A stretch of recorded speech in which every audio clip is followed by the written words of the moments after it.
Hi guys, welcome back to my YouTube channel. അപ്പോൾ നമ്മൾ ഇന്ന് വന്നിട്ടുള്ളത് മലേഷ്യയിൽ ജോഹോർ ബഹറിലുള്ള ചൈനീസ് ഹെറിറ്റേജ് മ്യൂസിയം കാണാനാണ്. സിംഗപ്പൂർ ബോർഡറിൽ തന്നെയാണ് ഈ ഒരു മ്യൂസിയം വരുന്നത്. അപ്പോൾ നമ്മൾ അകത്തേക്ക് കയറി ടിക്കറ്റൊക്കെ എടുത്തു. ഇതാണ് ഇതിൻ്റെ എൻട്രൻസ് വ്യൂ എന്ന് പറയുന്നത്. നല്ല ബ്യൂട്ടിഫുൾ ആയിട്ടുണ്ട് കാണാൻ വേണ്ടിയിട്ടല്ലേ. അപ്പോൾ നമ്മൾ കയറുമ്പോൾ തന്നെ നമുക്ക് കാണാൻ പറ്റുന്നത് ഈ ഒരു കട്ടൗട്ട് ഇമേജ് കാണാൻ പറ്റും. അതിൽ കാണുന്നത് ഇവിടെ മലേഷ്യയിലെ ജോഹോറിലെ സുൽത്താനാണ്, സുൽത്താൻ ഇബ്രാഹിം. പിന്നെ അദ്ദേഹത്തിൻ്റെ വൈഫ് രാജ സാജിദ് സോഫിയ. ഇവിടെ ചൈനീസ് ഹിസ്റ്ററിയുമായിട്ട് കുറേ ഡീറ്റെയിൽസ് നമുക്ക് കാണാൻ പറ്റും.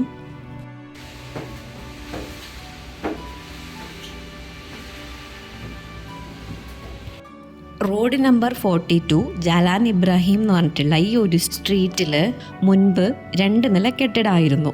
1948 ചൈനീസ് അസോസിയേഷൻ ഈ ഒരു ബിൽഡിംഗ് വാങ്ങിയത്. പിന്നീട് ഇത് 4 നിലകളായി മാറ്റി. പിന്നീട് 1966 സുൽത്താൻ ഇബ്രാഹിം ഇതിന് ഉദ്ഘാടനം ചെയ്തു. പിന്നീട് 2004 ഇത് മ്യൂസിയമായി മാറിയത്.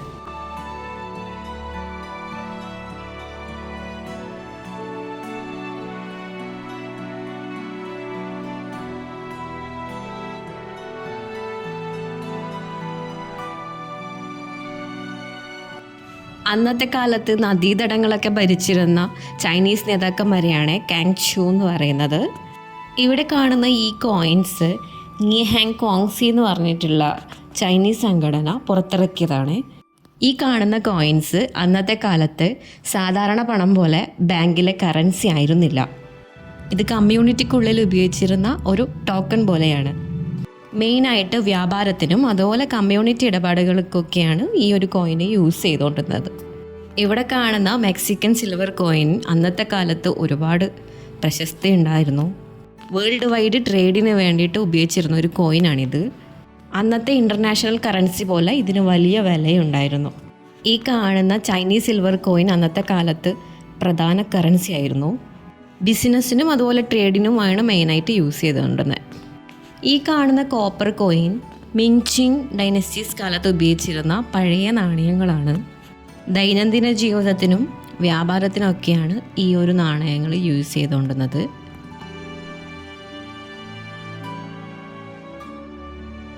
അന്നത്തെ കാലത്ത് ട്രേഡിനും അതുപോലെ കുക്കിങ്ങിനൊക്കെ ഉപയോഗിച്ചിരുന്ന സ്പൈസസ് ആണ് ഇതൊക്കെ. ഇതിന് ഇത്രയും പഴക്കമുണ്ടെന്ന് സത്യത്തിൽ വിശ്വസിക്കാൻ പറ്റുന്നില്ല. സെറാമിക് കലാവസ്തുക്കളെയാണ് പോർസലിൻ ചിങ് ഡൈനസ്റ്റി എന്ന് പറയുന്നത്. അന്നത്തെ കാലത്ത് സമ്പന്നരായ ആൾക്കാരുടെ വീട്ടിൽ മാത്രമാണ് ഇത് കാണാൻ പറ്റുന്നത്. ഈ ഒരു പായ്ക്കപ്പൽ പണ്ട് കടൽ കടന്ന് വന്നവരുടെ അതിജീവനത്തിൻ്റെയും കഷ്ടപ്പാടിൻ്റെയും ഒരു ഓർമ്മപ്പെടുത്തലായി നമുക്ക് കണക്കാക്കാം.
മലായി പൈൻ എന്ന പേരുള്ള ഒരു ബ്രാൻഡ് പൈനാപ്പിൾ കഷ്ണങ്ങളാക്കി ടിന്നിൽ അടച്ച് വിൽക്കുന്ന ഒരു ചിത്രമാണത്.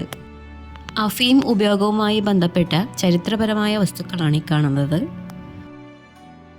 ജാതിക്കയും പിന്നെ കുറച്ച് തോടുകളാണ് കാണുന്നത്. ആ കാണുന്ന കടലാസ് അന്നത്തെ കാലത്ത് എന്തെങ്കിലും ഉടമ്പടികളോ അല്ലെങ്കിൽ രേഖകളോ ആവാം. അന്നത്തെ കാലത്ത് ഉപയോഗിച്ചിരുന്ന ഒരു റബ്ബർ ഷീറ്റ് റോളർ മെഷീനാണ് കാണുന്നത്.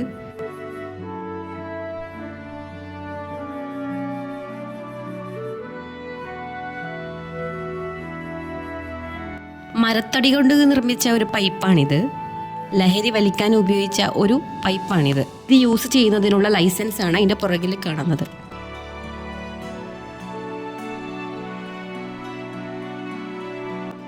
നമ്മളിപ്പോൾ 3-ാമത്തെ നിലയിലേക്കാണ് പോയിക്കൊണ്ടിരിക്കുന്നത്. പെട്ടെന്ന് ഇരുട്ട് പോലെ കണ്ടപ്പോൾ പേടിച്ചു പോയി. പെട്ടെന്നാണ് ഓട്ടോമാറ്റിക് സെൻസർ ഓണായത്.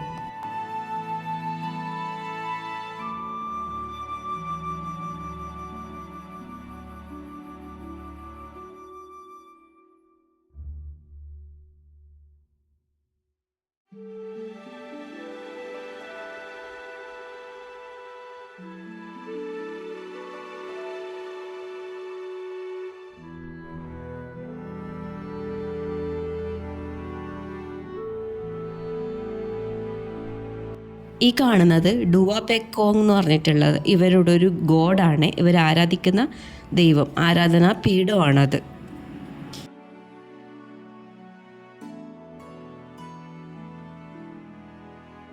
ഈ കാണുന്നത് ഒരു ദൈവമാണ്. വീടുകളിലും ക്ഷേത്രങ്ങളിലൊക്കെ വാതിലിൻ്റെ മുന്നിലായിട്ട് ഈ ഒരു ചിത്രം കാണാം. ഐശ്വര്യത്തിനും അതുപോലെ ഈവിൾ സ്പിരിറ്റ് പോലുള്ളതിൽ നിന്നുള്ള സംരക്ഷണത്തിനൊക്കെ ഈ പെയിൻറ്റിങ് ഇവർ കീപ്പ് ചെയ്യുന്നുണ്ട്. ഈ കാണുന്നത് 1930-40കളിൽ ചൈനയിൽ ഉപയോഗിച്ചിരുന്ന കറൻസികളാണ്. ഈ കറൻസിയിൽ കാണുന്നത് സൺ യാറ്റ്സൺ എന്ന് പറഞ്ഞിട്ടുള്ള ഇവരുടെ ചൈനയുടെ രാഷ്ട്രപിതാവിൻ്റെതാണ്. ഇപ്പോഴത്തെ കാലത്ത് വെച്ച് നോക്കുമ്പോൾ ഈ ഒരു നോട്ടിന് ഇന്നത്തെ ലക്ഷക്കണക്കിന് രൂപയുടെ വിലയുണ്ടാവും കേട്ടോ.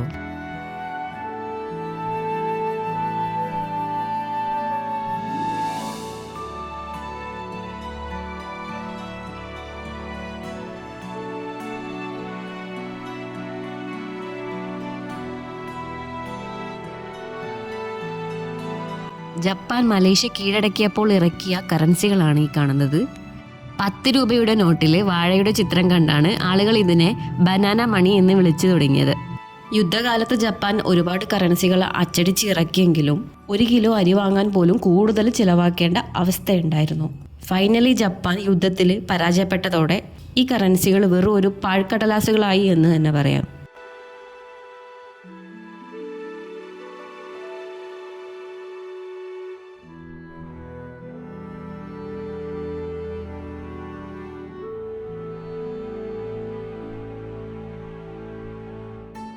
ഈ ചിത്രത്തിൽ കാണുന്നത് ഒരു ചൈനീസ് ഡ്രം പെർഫോമൻസ് ആണ്.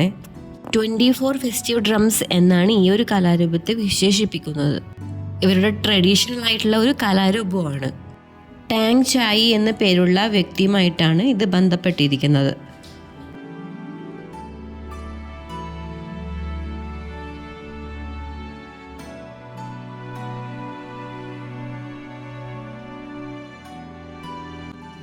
അപ്പോൾ നമ്മൾ നെക്സ്റ്റ് 4th ഫ്ലോറിലേക്ക് പോകാൻ നിൽക്കുമ്പോഴേക്കും അവിടെ എന്തോ മെയിൻ്റനൻസ് വർക്ക് നടക്കുന്നുണ്ടായിരുന്നു.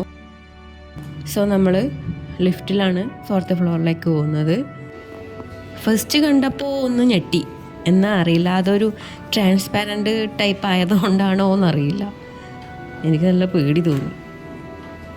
ബാക്ക്ഗ്രൗണ്ടിൽ മെയിൻ്റനൻസ് വർക്ക് നടക്കുന്നതിൻ്റെ സൗണ്ടാണ് കേൾക്കുന്നത്.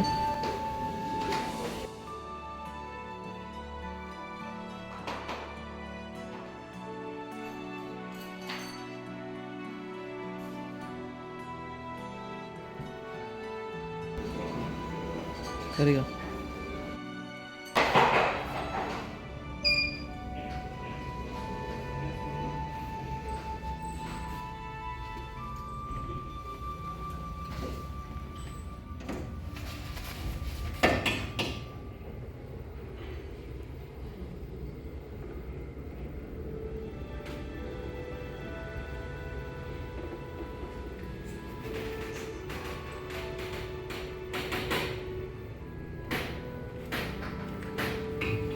ആ സൗണ്ടൊക്കെ കേട്ടപ്പോൾ ശരിക്കും പേടിച്ചു പോയി.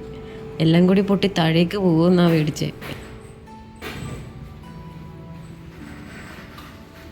അന്നത്തെ കാലത്തെ സ്റ്റുഡിയോ ഫോട്ടോഗ്രാഫി എത്രത്തോളം മനോഹരമായിരിക്കുന്നു എന്ന് നമുക്കിതിലൂടെ മനസ്സിലാക്കാം.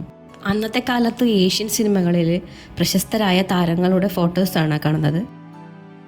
ഈ കാണുന്നത് സിംഗപ്പൂർ ജോഹോർ ഫെറിയും ജോഹോർ ജെട്ടിയുമാണ്. ഷെൻഷൻ നഗരത്തിൻ്റെ മാറ്റത്തെയും അതുപോലെ വളർച്ചയെയും കാണിക്കുന്ന ഒരു കൂട്ടം ഫോട്ടോസാണ് ഈ കാണുന്നത്.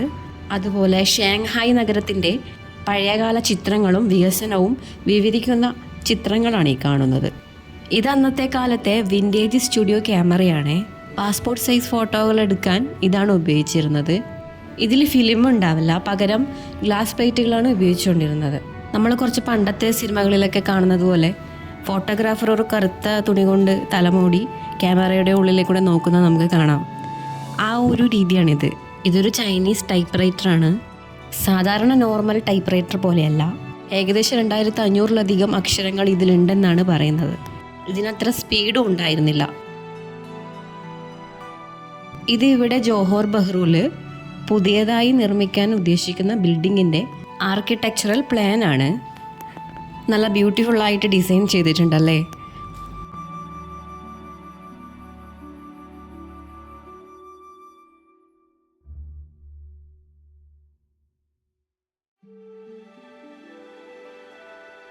സുൽത്താൻ അബൂബക്കർ എന്ന പേരുള്ള ഒരു ഭരണാധികാരിയാണിത്. ഫാദർ ഓഫ് മോഡേൺ ജോഹോർ എന്നാണ് അറിയപ്പെടുന്നത്.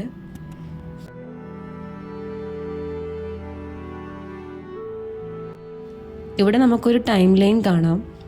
1920 മുതൽ 2022 വരെയുള്ള എല്ലാ ചരിത്ര സംഭവങ്ങളും ഇവിടെ ഡീറ്റെയിൽ ആയിട്ട് കൊടുത്തിട്ടുണ്ട്. ഹിസ്റ്ററിയിലൊക്കെ കുറച്ചുകൂടെ ഇൻട്രസ്റ്റ് ഉള്ള ആൾക്കാർക്ക് എക്സ്പ്ലോർ ചെയ്യാൻ പറ്റിയ ഒരു സ്പോട്ടാണ്. ചൈനീസ് സംസ്കാരവും അതുപോലെ ചരിത്രവും നമുക്ക് ഡീറ്റെയിൽ ആയിട്ട് ഇവിടുന്ന് മനസ്സിലാക്കാൻ പറ്റും. സിംഗപ്പൂർ ബോർഡറിനടുത്തായിട്ടാണ് ഈ ഒരു മ്യൂസിയം വരുന്നത്. അപ്പോൾ എൻ്റെ ഇന്നത്തെ ചൈനീസ് ഹെറിറ്റേജ് മ്യൂസിയം വ്ളോഗ് ഞാൻ അവസാനിപ്പിക്കുകയാണ്. എൻ്റെ ഈ വീഡിയോ നിങ്ങൾക്ക് ഇഷ്ടപ്പെട്ടെന്ന് കരുതുന്നു. ഇഷ്ടപ്പെട്ടാൽ ലൈക്ക് ചെയ്യുക, ഷെയർ ചെയ്യുക, കമൻറ്റ് ചെയ്യുക, സബ്സ്ക്രൈബും ചെയ്യുക. അപ്പോൾ ഞാൻ വീണ്ടും നെക്സ്റ്റ് ഒരു വ്ളോഗുമായി വരുന്നതാണ്. അപ്പോൾ ഓക്കെ, ബൈ.